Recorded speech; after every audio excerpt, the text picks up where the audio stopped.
What is up, guys? Welcome to Just Offside, the weekly soccer show where we recap all of the latest soccer happenings in the MLS. My name's Allan. I'm Brendan. And this week, we've got an action-packed weekend. I think it was something like 5 red cards this weekend, so a lot of action, a lot of exciting things that happened, and let's get right into it. And guys, make sure to leave some comments below. Every single week, we choose the best comments, and we will feature them live on the show. Maybe respond to a couple, see how we're feeling, maybe make fun of you, maybe become friends with you, maybe fall in love with you. So, starting off today, we're going to be covering D.C United versus Orlando City. My favorite game of the weekend, personally. It was just crazy. It ended up D.C United winning 3-2, but like the storyline of this game is just... If you had to highlight soccer as a general sport, I think this game is just perfect for it because they had everything. Yeah. So Acosta comes out, 48th minute. Didn't think he was going to score at all. He didn't really have much of an angle. Yeah. But you see the dude just straight smash it home. Yeah. And it was amazing. And he just had a phenomenal game from there out. Yeah. Acosta got a lot of highlights, but I actually think Wayne Rooney, man of the match for me. I mean, you'll probably see all the highlights, but Wayne Rooney, last play of the game, oh my gosh. Not only does he dog it to get back, and he gets the ball, and just typical Wayne Rooney style, just smashes it. I saw it in the air, and I was like, that's just like a last-ditch effort, and makes connection with Acosta, and he scores again. Yeah. No, it was crazy, man. Like, and it's such an example. Like, it's such an example of Wayne Rooney as a person. Like, you see him; he was the last defender. Like, he's not that type of player. Last defender. Everybody up for Orlando City. Like, even the goalie was up in the box. Wayne Rooney makes that last-ditch effort, sends a world-class ball into the box, and D.C. United wins it. But that game had not only the last-minute winner, but it had a VAR decision. It had red card. Right? I think. Was it 2? Yeah, I think so. The last one was put under VAR. But still, like that, this game had everything, even an own goal. I think Orlando City's first goal was an own goal. This game was just like a perfect example of what soccer could be. But I personally, I wanted to ask the viewers, do you think Wayne Rooney was kind of gypped a little bit of his glory because of Acosta's hat trick? Because I personally thought that last play, none of his teammates ran up to him after the play. And to me, it was like, that was a Wayne Rooney play. Like, at the end of the day, I understand that Acosta scored that goal, but I think that Wayne Rooney deserved all the credit there. Yeah, I think when someone scores a hat trick, especially like they did in such a late time, I think it's going to overshadow anything else that happens. But I totally agree with you. Yeah. I believe. I feel like they just left my man Wayne Rooney hanging. Seriously, dude? He was kind of just standing there. An absolute workhorse, and it's just like nothing. Yeah, because I feel like that play can overshadow a hat trick a little bit. Yeah. A little bit. All right, moving on. We're going to talk LA Galaxy versus Minnesota. Another pretty good game. Ended up 2-2, tied across the board. Zlatan, big man Zlatan, had an assist in the game. Ibra also ended up hitting the crossbar that game too on a free kick. That would have been a world-class goal as well. Indeed. But, overall, good game. I think a decent result. Did you see the one goal? I think it was Leggett, when like just Minnesota just absolutely, they had 2 men. And they almost just let him through. Yeah. And it's just like, I remember I heard the announcer say, and he parts the Red Sea. And I was just like, really, dude? Yeah. Like for that one, it was, the goalie kind of not messed up, but it was kind of at the goalie's feet for that one. He shot kind of in between the keeper. I thought the goalie was a little bit at fault there, but again, a nice shot. I think it's understood because Leggett kind of had a nice move in there in the box, and that's that. But okay, moving on, Chicago versus Red Bulls. Red Bull won 1-0. Mm-hmm. Big man Wright Phillips scored again. I think he's on like 15 goals for the season, behind obviously Josef Martinez and big man Zlatan Ibrahimovic.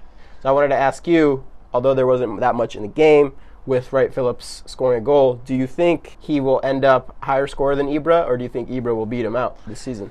I don't know. I think ever since he scored that 100th goal, I've been on his side. Yeah. Because that was like one of the coolest celebrations. But I think, I don't know, that's 15 now? Yeah, I think 15 for both he and Ibra, if I'm correct. Or incorrect. But it's either 15 or 14. They're both right there, neck and neck. So I don't know. If Ibra stays with his mouth shut maybe for the rest of the season and doesn't get like another like 1-game ban for, not going to the MLS All-Star game, I think Ibra will come out on top, but if Ibra's Ibra-ness comes out, I think Wright will. All right, guys, let us know. What do you think? Ibra or Wright Phillips? Who will become the second top highest scorer in the MLS? Because obviously no one's going to catch up to Josef Martinez. No one's stopping him. Moving on, New England Revolution versus Philadelphia Union. New England Revolution lost 3-2. And another very, very disappointing game for New England Revolution. They're just they just keep disappointing.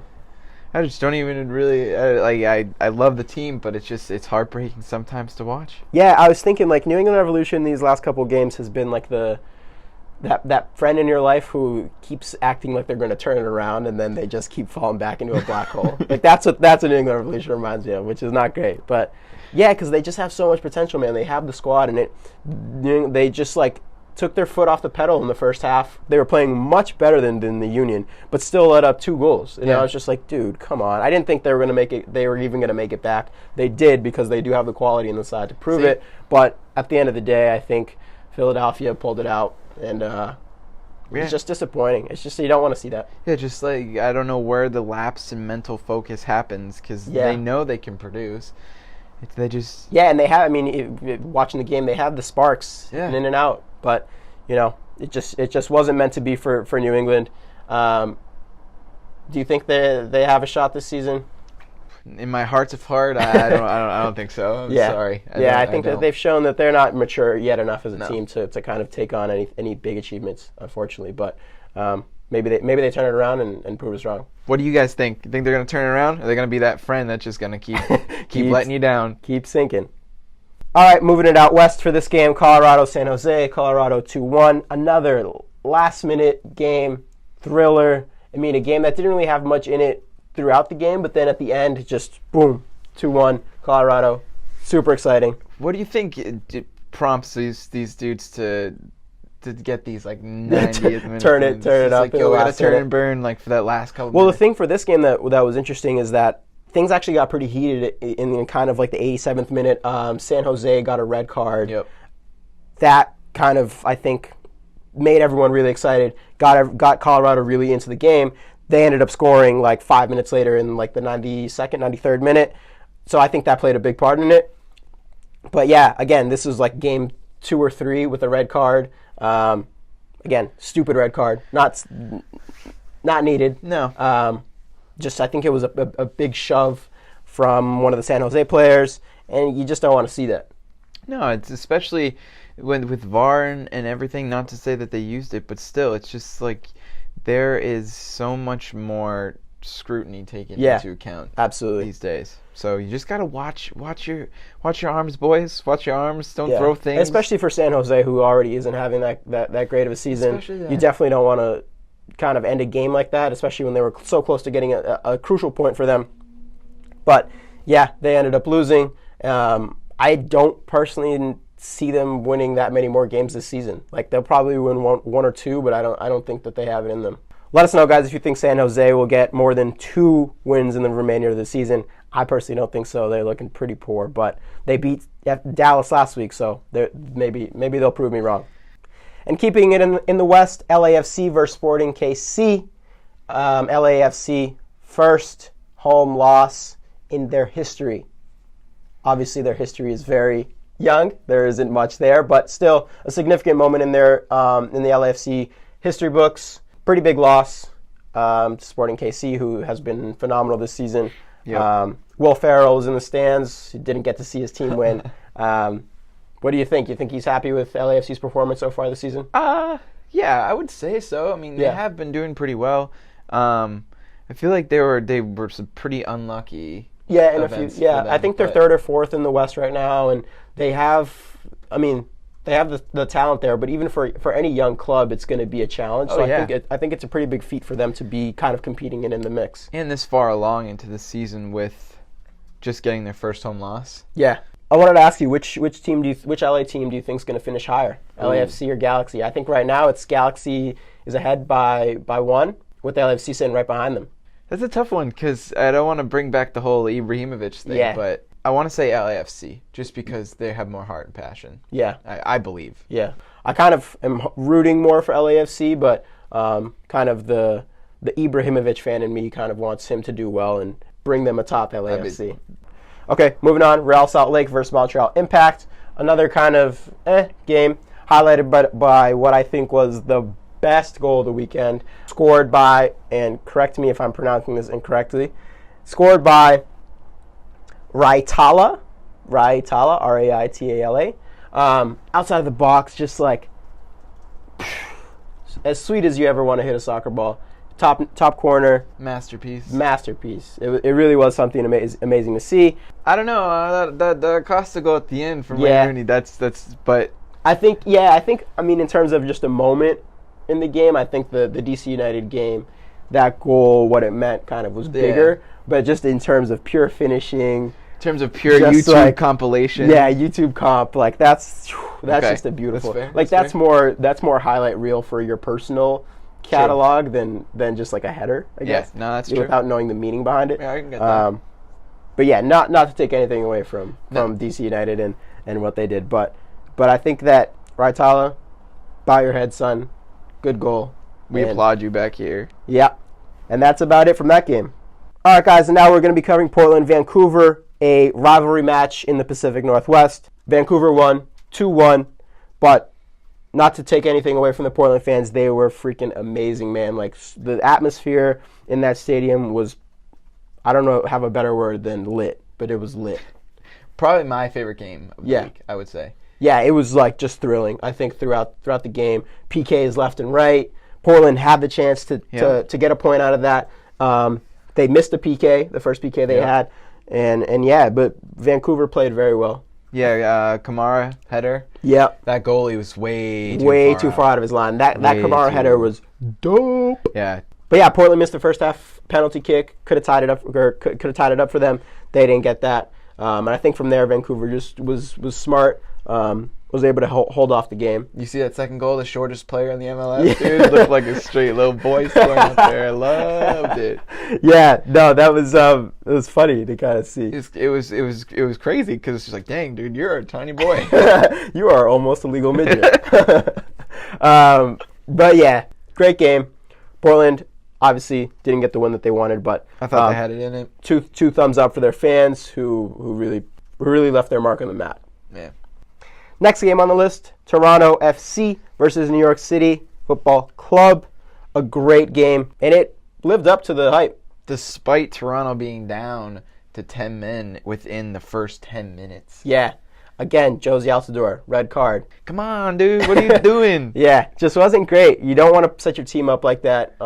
Such a seasoned player, too. Yeah, one of their superstar players. And you just don't want to see a player do that to his team in such a big game for Toronto, right in the beginning. It kind of just set him off in the back foot, but they played well despite that. David Villa got the goal. Yeah, I gotta say, David Villa, Giovinco, we obviously know this, but straight ballers, like ballers. Like just watching them on the pitch, man, they're just a class above. It's exciting to watch. David Villa had a shot in the game. I think it was in the second half where he just got the ball. He almost didn't even look at it and just try to chip the keeper and was probably a millimeter off. Yeah, keeper saved it. Like, just too good. Giovinco just getting megs left and right. There's two players who you can tell when they're on the pitch are just out of this world. But yeah, New York City I think got the win that they deserved. Yeah. Playing a man up, playing pretty good football. You would expect that to happen if they're a man up, like. But I will say Toronto gave them a good threat. They did. They were pretty compact when they needed to be once they lost the play they lost Altidore.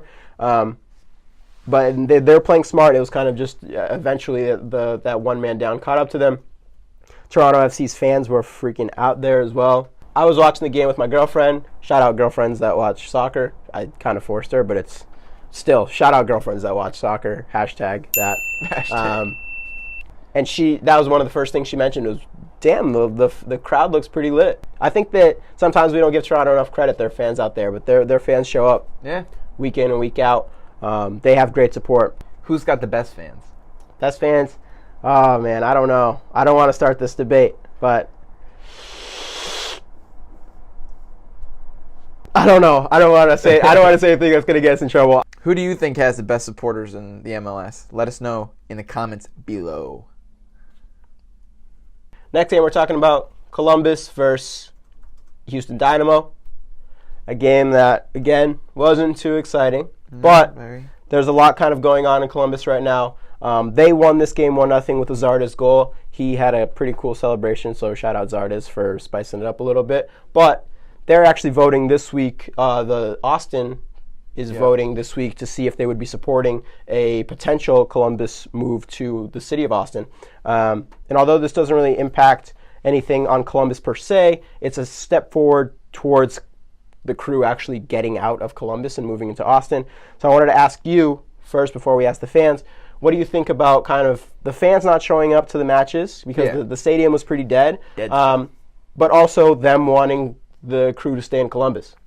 I think it's a thin line they're walking on here because on the one hand they don't want to support the owners that want to move the club, but on the other hand the owners have the supporters have no real argument, I guess, when you see these stands that are empty. Yeah. But I get where they're coming from. If my team was going to leave, I mean, I probably still would go to the games just because I support the team. Yeah, I think the players end up suffering from this situation because if the fans aren't showing up because they're boycotting the owners, the team kind of gets impacted by this. And you hate to see it because Columbus is kind of a staple club in the MLS, and they won. It seems like they're fighting the wrong battle by not going to the games. If I were the owner and I saw that my stadiums were getting full in Columbus and this and that, I would maybe even think about keeping it there because there's so much support. So I don't know if the Columbus fans are right there, but guys, please let us know in the comments below. Do you think the Columbus fans are right in not going to the stadiums and boycotting the owners that way, or do you think that they should be going to the matches to support the players? And to finish it up, we're going to be covering Seattle Sounders, FC Dallas. FC Dallas, 2 weekends in a row now where they've just disappointed. They're not really living up to that first place standing in the West. They lose 2-1 to Seattle Sounders, who haven't been having that great of a season, kind of been pretty mediocre. But they won it in the 62nd minute. And, what do we think? FC Dallas, top of the table, do you think they're going to stay there for too long? These two big losses in a row now. Last week to San Jose, this week to Seattle. Is it a fluke or is it just a couple bad weekends for them? I think it's just a couple bad weekends. Yeah. I mean, they got here for some reason. Yeah. I mean, I think this could be a pivotal moment for both teams, right? Seattle, who hasn't really been having that great of a season, and Dallas, who has been having a pretty great season. I think this could be a pretty big shift. I don't know if Dallas is going to be able to keep up their kind of great run, and I think Seattle's going to kind of get a boost from this. Beating the one-place team is going to be good for them. Dallas's equalizing goal, though, that was a nice little chest in. Yeah, nice little chest in. It kind of reminded me one time of Mario Balotelli goal. He a ball came off the post and he kind of just shouldered it in. Classic Balotelli. Shout out Balotelli, whose birthday it was this weekend also. So that fits in with the program perfectly. Yeah. So that's it for this week's episode, guys. Don't forget to leave your comments below. We'll be featuring anything that we think is interesting, funny, exciting on our episodes next week live. So don't hesitate to do that. And if you like the episode, make sure you leave us that big thumbs up. Subscribe to the channel so that you can watch us week in, week out. Let us know what your favorite games of the weekend were, your favorite moments, and if you like how your team's doing so far, and if the rest of the season is looking up for them. And that's it. Just Offside. We'll see you next week. Peace.